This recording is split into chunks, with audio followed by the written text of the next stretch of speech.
Kita semua dibesarkan dengan buku sejarah yang mengajarkan satu hal, yaitu semakin kuno peradaban, maka semakin primitif teknologi mereka.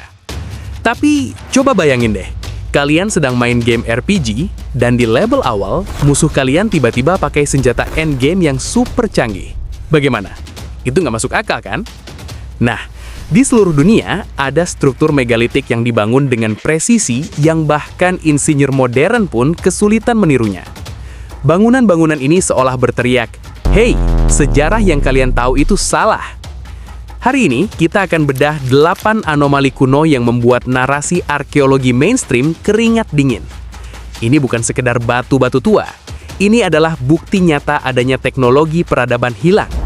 Siapkan diri kalian, kita akan mulai model Lost History Exploration.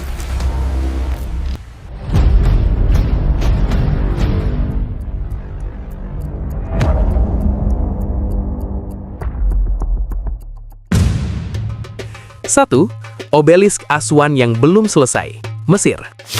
Kita mulai dari Mesir. Di tambang Aswan terbaring sebuah masterpiece yang gagal total, obelisk yang belum selesai.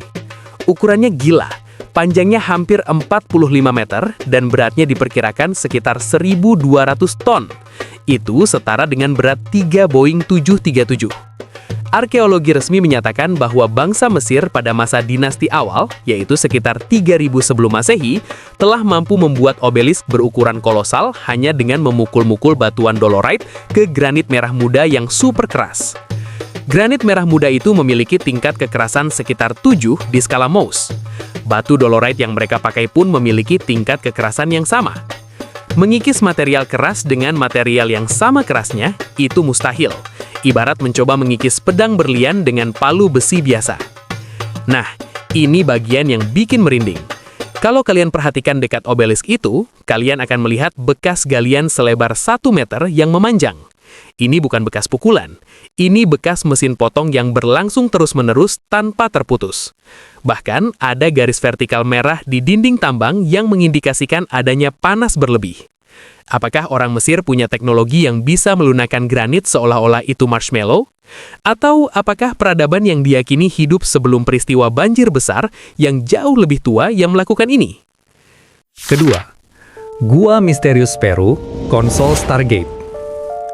Kita pindah ke lembah suci Peru, ada situs yang aku sebut Gua Megalitik Misteri, Naupa Huaca. Saat kamu masuk, suasananya langsung terasa mistis dan futuristik. Langit-langit gua ini dibentuk buatan menjadi segitiga, seperti piramida berbalik yang terbuka. Seluruh dinding gua dipotong dalam 5 lapisan berbeda dengan presisi setajam laser. Dan yang paling aneh, ada false door 3D di tengah, seolah mengarah langsung ke dalam gunung. Tapi begitu kamu putar kamera ke pintu masuk, kamu lihat sebuah struktur aneh dari batuan andesit. Lagi-lagi, kerasnya level 7 Mohs. Bentuknya seperti konsol trapesium 3D, atau mungkin panel kontrol untuk Stargate. Konon suku Inka memuja tempat ini sebagai portal. Pada tahun 2017, ada pemandu membawa seorang syaman lokal. Saat beberapa anggota grup sedang meditasi, tiba-tiba terdengar teriakan kencang dari seorang pria. Setelah tenang, dia bilang, seekor puma masuk melalui portal pintu palsu itu dan merasuki tubuhnya. Jujur, ini horor banget sih. Bagaimana orang Inka dengan alat tembaga yang berada di level 3 hingga 4 Mohs bisa memotong andesit level 7 dengan presisi seperti itu? Ketiga, ruang depan piramida agung atau The Acoustic Filter. Arkeologi bilang, piramida agung dibangun dalam 10 hingga 20 tahun sebagai makam Firaun Khufu. Untuk menyelesaikan 2,5 juta balok batu, mereka harus menambang, memotong, dan memasang satu balok setiap beberapa menit sekali selama 20 tahun. Di bagian luarnya adalah batu kapur, tapi bagian dalamnya adalah batu granit dan granit merah muda yang diambil dari Aswan yang jauhnya 800 km. Jauh di perut piramida, ada ruangan mini yang sering disebut antechamber atau ruang anti gelombang. Bentuknya kecil, futuristik, dan memiliki resonansi akustik yang kuat. Insinyur Christopher Dunn, dalam bukunya The Giza Power Plant, berteori bahwa ruangan ini bukan makam. Ini adalah filter akustik. Setelah membangun resonator atau galeri agung, Orang Mesir kuno ingin memfokuskan suara dengan frekuensi tertentu. Mereka memasang filter akustik antara galeri agung dan ruang raja. Yang berarti, piramida agung kemungkinan adalah generator energi kuno yang bekerja berdasarkan resonansi dan bukan makam raksasa. Keempat, ada tengkorak memanjang Paracas atau hybrid elite. Kita kembali ke Peru. Sejak tahun 1920-an, makam Paracas dipenuhi dengan kerangka yang memiliki tengkorak memanjang terbesar di bumi. Para ahli arkeolog bilang, ini hanya hasil dari kebiasaan mengikat kepala bayi, yaitu cradle forming. Ya, deformasi kranial memang ada di mana-mana.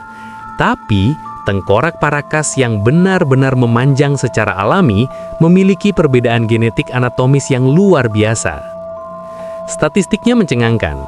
Sebagian tengkorak ini tidak memiliki jahitan sagital atau sambungan alami antar tulang kepala.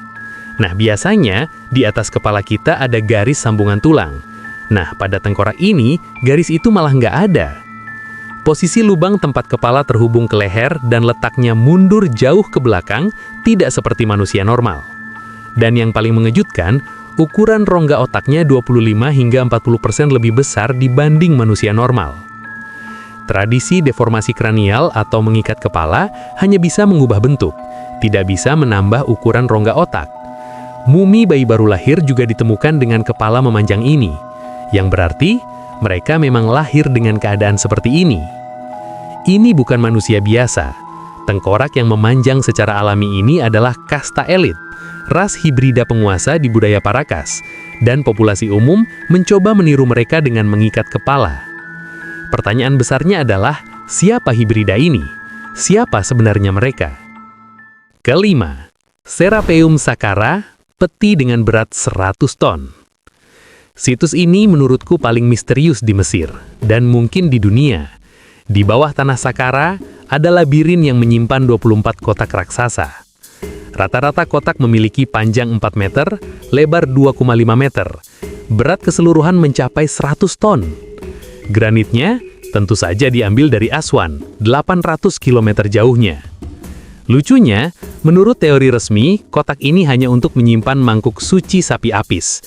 Beratnya yang 100 ton itu dibawa ratusan kilometer, lalu diturunkan ke bawah tanah dengan cara ditimbun pasir dulu, baru pasirnya dikeluarin pelan-pelan.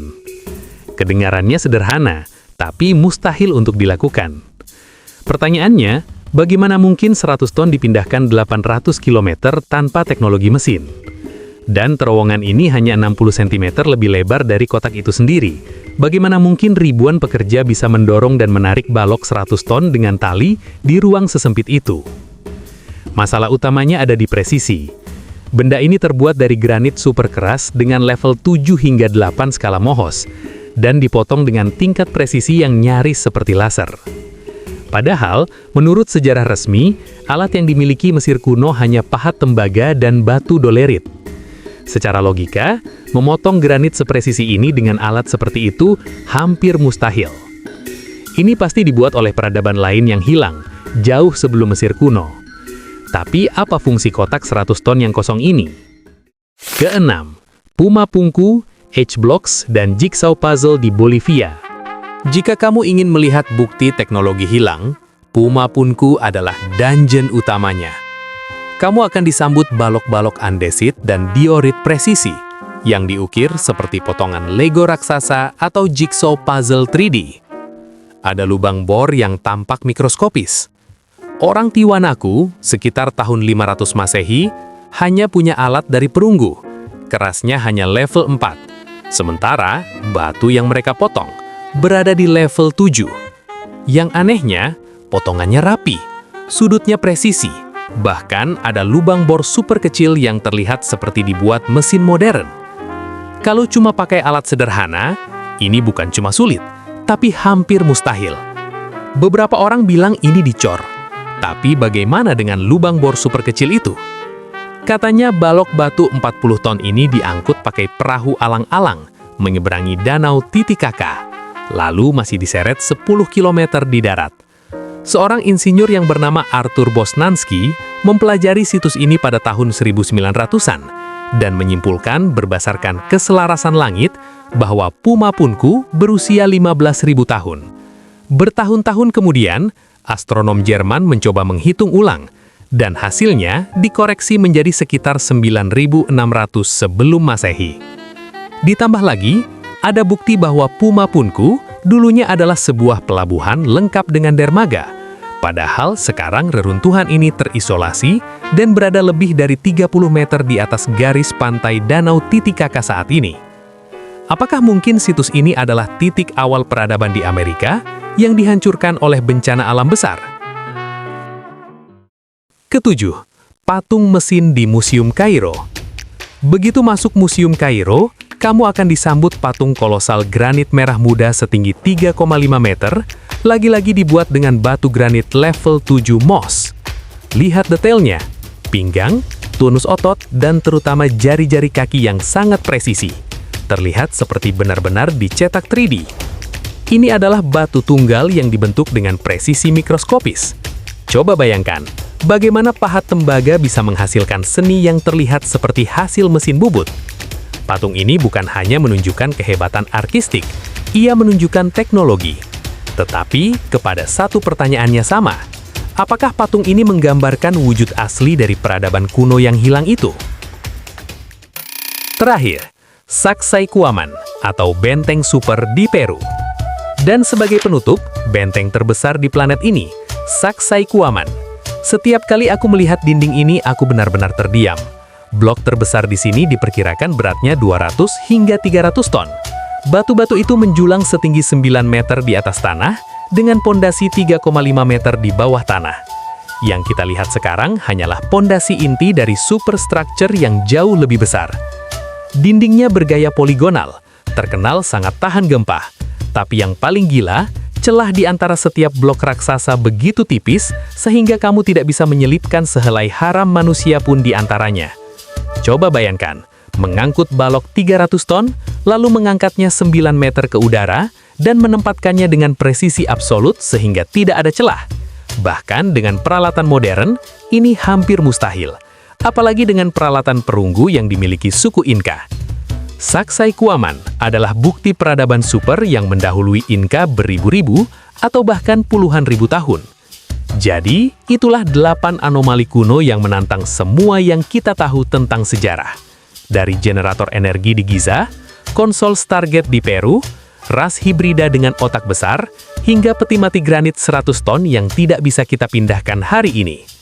Jelas sekali, ada peradaban teknik kuno yang hilang yang memiliki kemampuan mengolah batu keras dengan teknologi yang menyerupai machinery modern. Kita hanya diperbolehkan melihat sebagian kecil reruntuhan mereka. Sekarang aku ingin dengar pendapat kalian.